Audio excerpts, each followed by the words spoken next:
Time for another tear. This area of the leather is really badly worn, so it's a great spot to demonstrate. I'm going to make this kind of a gnarly one, and I'm going to cut away a little extra, make it a bigger, more substantial hole that needs to be fixed. So first step, cut yourself a sub patch. I've got my Levi patch here. I need to make it bigger than the hole. I'll start from this piece actually, just chop off a piece. This fold can make it more difficult to work with sometimes, but I'm not worried about it. I'm going to round the edges for easier insertion.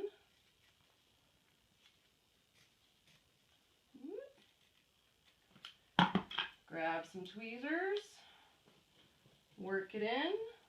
This is an easy hole to work with because it's so big. Sometimes, you know, you have to take a lot more time to really work it in to a thinner tear or a smaller hole, and then come around and make sure that it's seated completely flat all around the perimeter before gluing it down.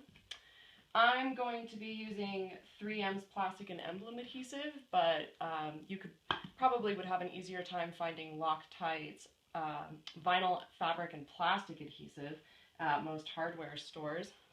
That adhesive is runnier, a little more difficult to work with than the 3M that I'm using.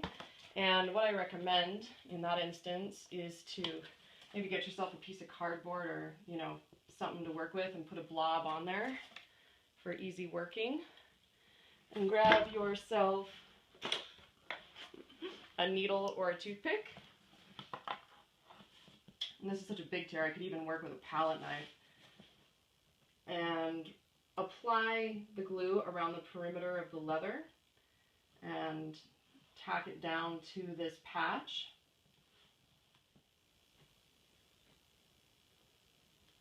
The key always, remember, to use a flexible glue, not a rigid glue like super glue.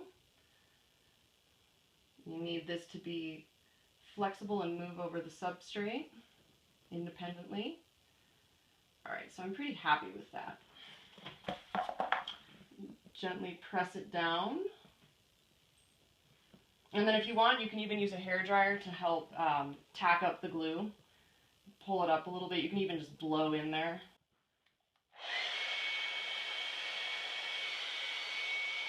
It doesn't take much, and then I get on it lickety-split with a board or a book, give it some firm pressure.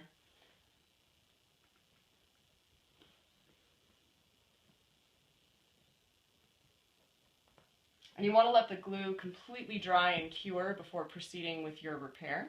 So I'm going to do that, walk away for a few minutes. So when your glue is dry, you want to clean your surface before doing a repair compound. And if you didn't get any excess glue around the perimeter, you can work with just a water-based cleaner like the Flight that we sell or 409. If you got a little messy with the glue, or you feel like you need to de-wax this leather a little bit, you can work with a solvent like denatured alcohol. I'm actually working with lacquer thinner, but denatured alcohol is what we recommend. Just a quick swipe, get off any armorol, any slime. Allow it to evaporate. Try not to huff the rag when you're done. For a really large tear like this that requires flexibility, you want a repair compound, not the sandpaper superglue method that we've demonstrated in other videos, which is more rigid and only suited to more superficial damage like thin lines or cracks and cat scratch damage. So we really like ADV Leather's FC1 Soft Filler because it is really strong and flexible. It sands really nicely. It's non-toxic, water-based. What else? It feathers and blends really nicely. So you'll see that it's this creamy goo. Throw a blob in there. Really work it into these edges, the perimeter of the tear, in case you missed any spots with your glue. The compound will sort of act also as an adhesive.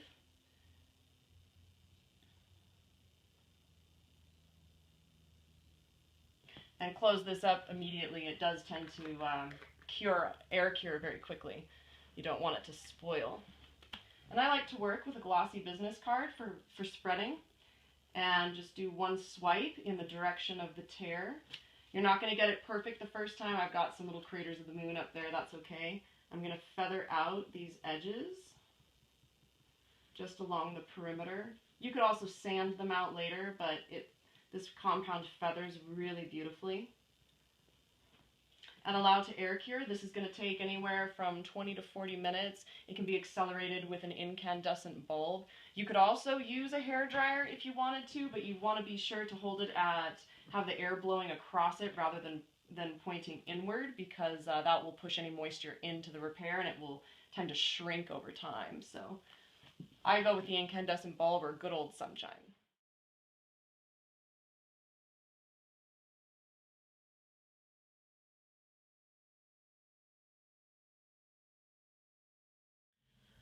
So when the compound is clear, has become more translucent, and when you sort of like press on it, it doesn't feel squishy at all, it feels solid, that means it's cured and you're ready to proceed with either more layers or dyeing. This took longer to cure than I thought it would. It's a cold winter's day here in our studio, and even with a light bulb on it, it took about 3 or 4 hours. So if in doubt, just walk away, come back. So it does feel, I've got a little ridge here that you can't really see, but I can feel a little unevenness, and to save myself trouble later, I'm actually going to start sanding here, and I've got some 220 wet or dry, and I'm just going to cut myself. I like to cut the pieces in half and then fold them into thirds to make them easier to work with.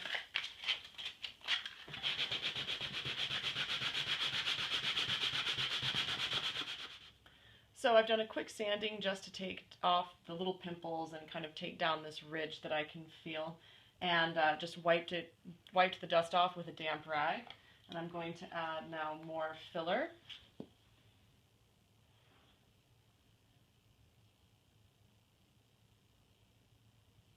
I'm coming over more to this edge to deal with this ridge.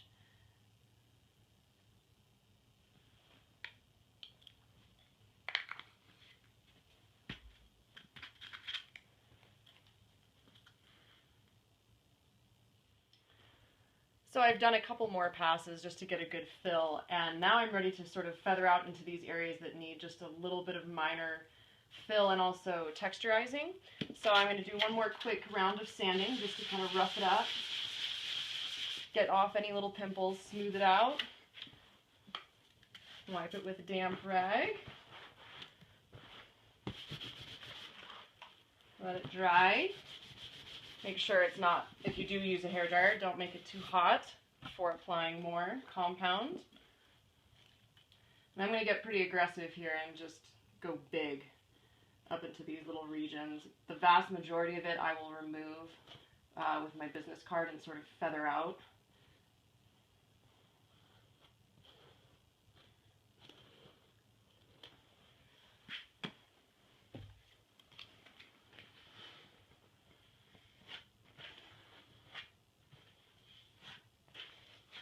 And that's a really nice spread, but then you get these little lines in there that from the card, or just, it'll be too smooth if you don't texturize it. And I love to work with just a food handler's glove and sort of emboss the compound.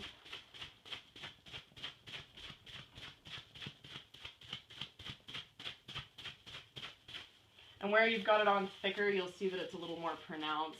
Just kind of rework that, and you can always sand it down later and allow it to cure.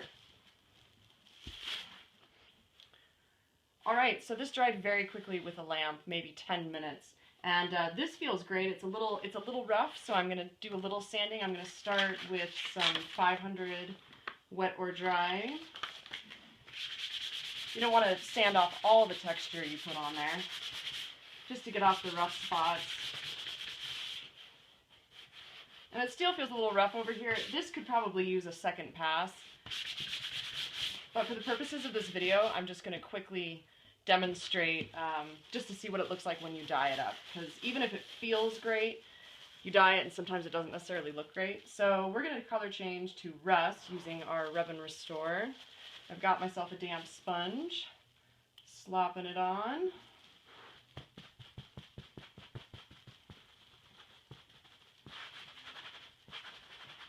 So if you want to go back later and rework your repair, you certainly can do that. You can let the dye dry and then remove some of it with some 409 or Flight cleaner and a rag. You don't have to strip it all out. Just get like, you know, whatever comes off easily. Remove that, let it dry, and rework your repair. Because the proof in the pudding is what it looks like when dyed. I'm going to dry this. So you can see the area where I hacked open looks great, and it feels great too. It's really strong thanks to the sub patch. This area still looks kind of rough and scaly. I might do a little more sanding and do another pass of compound and texturize again, keep reworking it if I'm picky, but this is a radical improvement.